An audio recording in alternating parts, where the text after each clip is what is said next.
Hello and welcome to the Horsemanship and Mindset podcast with your host, Kimberly Dunn of Idlewild Horsemanship and Mindset Coaching.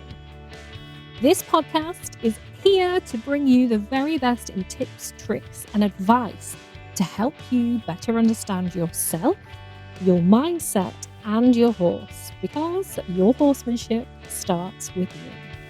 Let's go.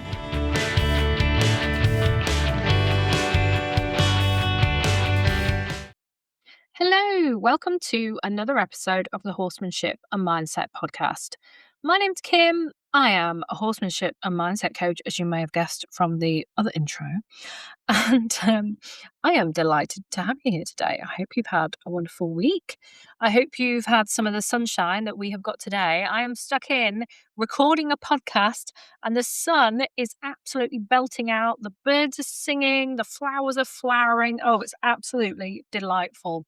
I'm loving life and I'm going to be straight outside as soon as I finish this. So today's episode. Today, I am going to be talking about catastrophizing. So this is actually a listener request.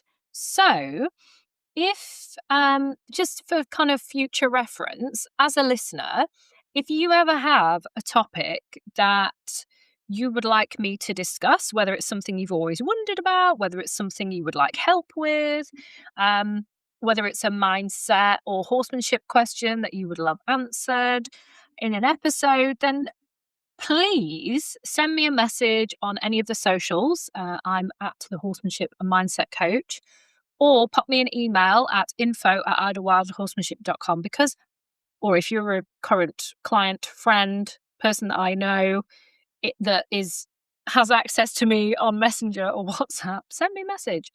Because I'd love to know, because every week, often I just talk about the things I think people would like to hear about, or, something that's kind of popped up in my day-to-day life, or, I've been teaching someone and I've thought about it or whatever. So to have a bit more audience input would be greatly appreciated. So yes, please feel free to send me a message.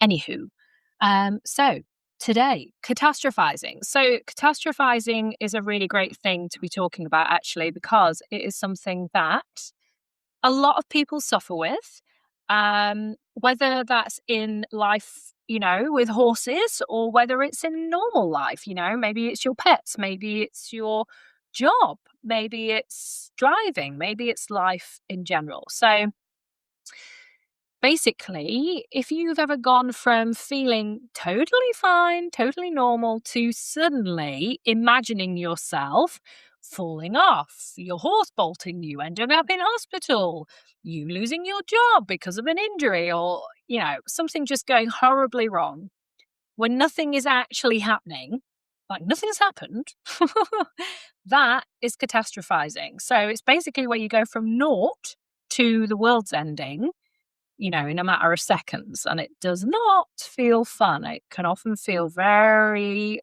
full of, those horrible feelings associated with anxiety. And if you've ever done this and you've thought to yourself, why is my brain doing this to me? Then this episode is hopefully going to be a massive sigh of relief for you. So let's get into the bones of what catastrophizing actually is. Why is it there? What's its purpose, etc.? So catastrophizing is when your brain takes a seemingly very small, neutral, or maybe a slightly uncertain situation and fast forwards it into the worst case scenario. And I mean the worst case, the world ending kind of a scenario. And it doesn't feel logical. It doesn't feel like, it's an actual prediction, like it's not actually going to happen. But what is really happening is your nervous system is trying to protect you. Your subconscious is trying to protect you. It's just doing it with a little more enthusiasm and imagination than we would like. But what I want you to take from this little bit is that it is actually a protection mechanism. So this isn't a flaw within you. This isn't something that, something that's wrong with you. It's a protection mechanism that is living within you to ultimately keep you safe. So examples in kind of real life of this happening would be, you message someone and they don't instantly reply. And so you start creating this scenario in your head of, oh, they're annoyed at me. They don't like me. I said the wrong thing. I did the wrong thing. Now they're never going to speak to me again. I'm a terrible person. Kind of spiral. Another example might be you make some kind of mistake and you go from that to thinking, I've ruined everything. I'm never going to be able to do this again. I'm rubbish at this. And again, spiraling. Maybe you feel slightly off. I don't know. Maybe you're tired. You didn't get enough sleep last night. But rather than thinking, I didn't get enough sleep last night, you think to yourself, oh my God, I feel tired. I'm anemic. Maybe I've got cancer. And you just totally go off when really you just didn't get enough sleep. So now let's get into horses. So with your horse, it might be, oh, my horse feels a bit fresh today. And that straight away goes to, oh, they're going to bolt. When they're going to bolt, then I'm going to fall off. Or we're going to get out in traffic. We're going to get hit by a car or a lorry. Then I'm going to die. The horse is going to die. What's going to happen to the kids? What's going to happen? And you just go from horse is a bit fresh to worst case scenario. Your horse is a spook. That means they're going to spook again and they're going to spook again and it's going to get bigger this time and then you're going to fall off and then it's going to ruin the horse. Blah, blah, blah, blah, blah. I haven't ridden in a while. That means the next time I do ride, it's going to be horrendous. I'm going to ride like a bloody sack of potatoes. Everybody's going to think I'm rubbish. Nobody's going to let me ride. Everybody's going to think I should quit. Everyone's going to slag me off on Facebook. Again, 0 to 100. People are watching you. So suddenly you start catastrophizing about that. I'm going to embarrass myself. I'm going to fall off. I'm going to do a terrible job riding and everybody's going to say how terrible I am. People are going to be talking about me in the WhatsApp group. People are going to be talking about me on Facebook. Blah, blah, blah, blah, blah, blah, blah.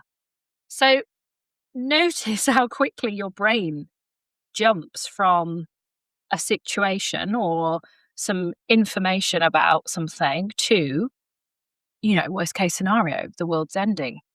And it's often instant. It's often 0 to 100. And usually what comes with that is that physiological feeling of anxiety. So, your heart rate starts to go up. Maybe you start to feel sick. Maybe you get that horrible kind of feeling where your body's full of adrenaline, or maybe you get irritable or snappy because you're in that survival mode, because your brain has gone to that worst case scenario of, big, big, big drama. So let's look at why this happens, because as you know, if you've been a long time listener or you've ever worked with me, I find it really, really helpful for me and for others for you to actually understand why it's there. Why is this response there within us? Because then it allows you to zoom out, understand yourself better. And so when the next time it happens, you can be like, okay, I know what's happening here. I know why it's happening. Let's deal with it, rather than being consumed by those feelings and those thoughts. So the important thing I want you to know is your brain is not trying to sabotage you. It is not out to get you. All it's trying to do is to keep you safe.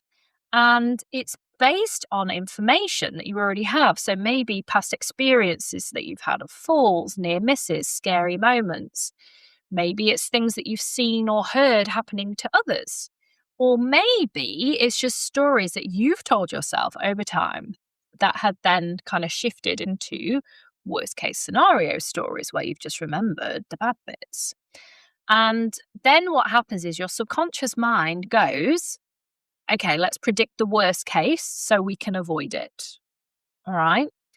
But then what happens is your body responds. So your body responds to those thought patterns as if the worst case scenario is happening now in this moment. Okay. So your head is thinking about something that might happen in the future, but your body responds to that as if it's now, as if you've just fallen off, as if your horse has bolted, as if you have just had an accident, which is why you're in survival mode, which is why you feel so, those feelings feel so visceral, because your body is reacting in a very visceral manner.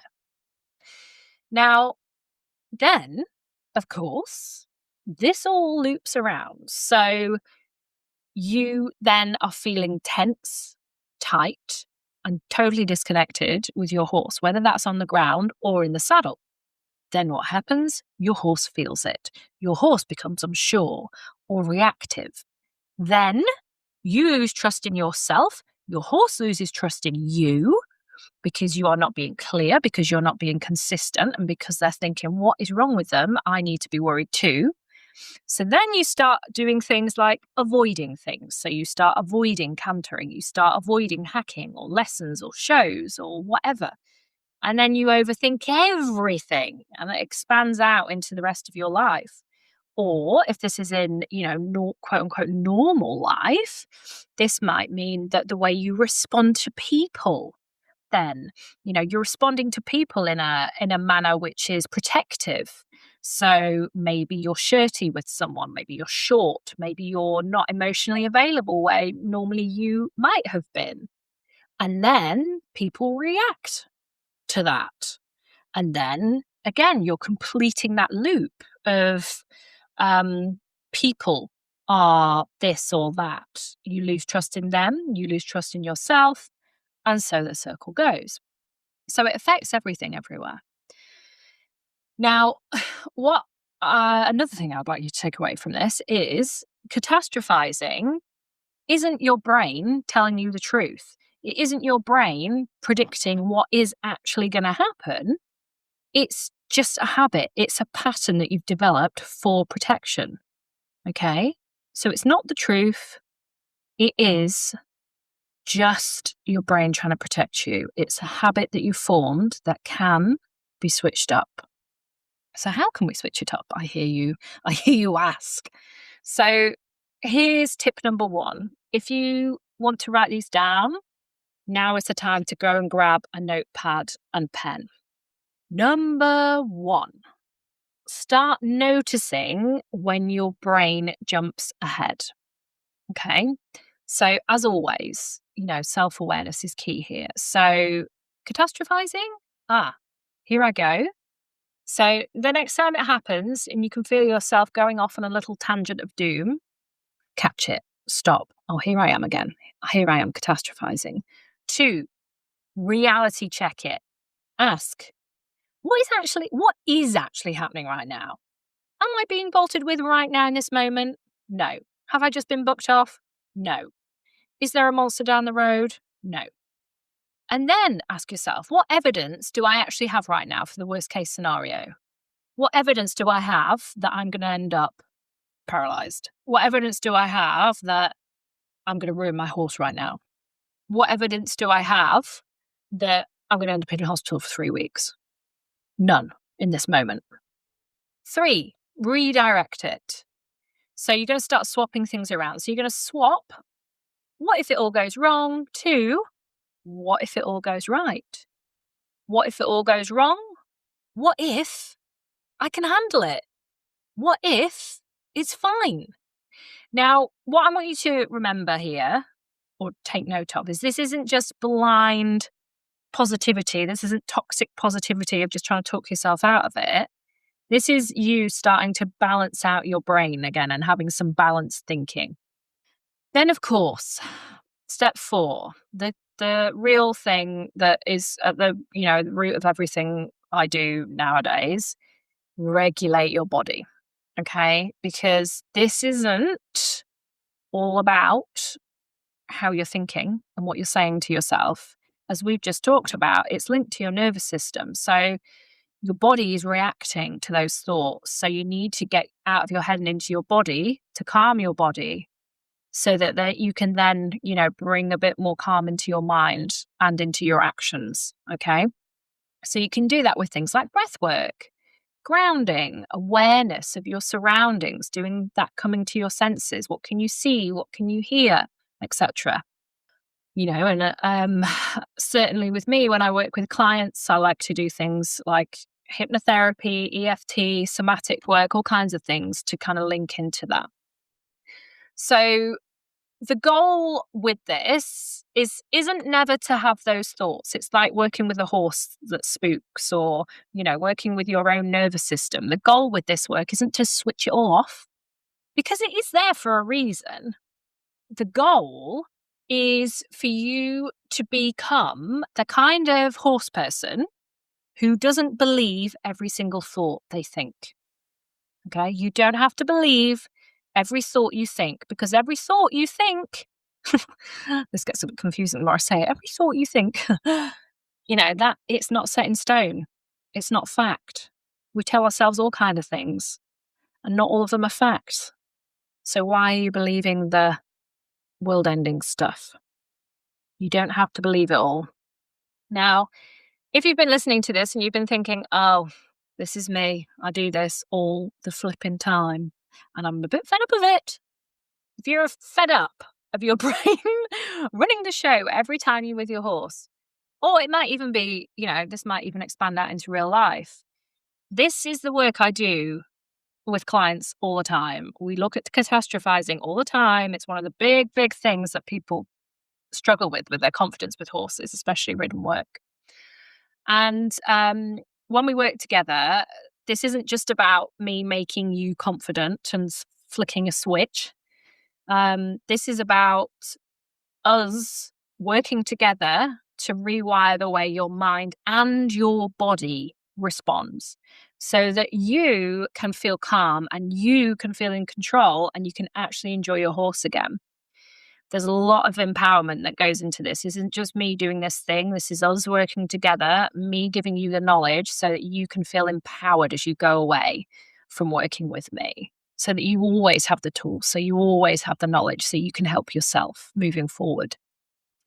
Now, I do have some limited spots opening up for the spring. So April, and we are now in April, which is shocking, and into May. So if you would like to work with me one-to-one, there's a couple of different packages that I offer, whether you are a competition person and you want more confidence out showing, whether you want a bit of a reset. There's Recalibrate, which is four sessions. If you're ready to take a deeper dive, you can work with me one-to-one inside the program. There's all kinds of different things. So what I'm going to do is drop the link to my link tree below, so you can apply to work with me from there, or you can kind of just have a search through other things that I offer, like the book, etc., etc. So have a look, or you can drop me a message and we can have a chat, and we can transform your confidence and your mindset and your connection with your horse this spring. I hope this week's episode was helpful. Please share with a friend if it was. Let me know on the socials if it was. And like I said at the beginning, if you have anything you'd like me to talk about on the podcast, please let me know, because yes, I would love this to be a little more audience-led, so that I'm giving you what you need. All right, everyone. I hope you enjoyed today. Over and out.